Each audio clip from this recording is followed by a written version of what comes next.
আসসালামু আলাইকুম। আবৃত্তি করছি কবি রবীন্দ্রনাথ ঠাকুরের লেখা ইচ্ছামতি কবিতাটি।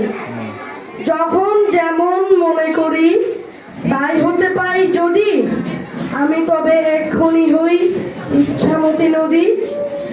রইবে আমার দক্ষিণ ধারে সূর্য ওঠার পার, বাঁয়ের ধারে সন্ধে বেলায় নামবে অন্ধকার।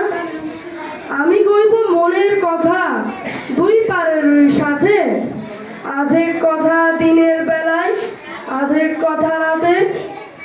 যখন ঘুরে ঘুরে বেড়ায় আপন গায়ের ঘাটে, ঠিক তখনই গান গেয়ে যায় দূরের মাঠে মাঠে।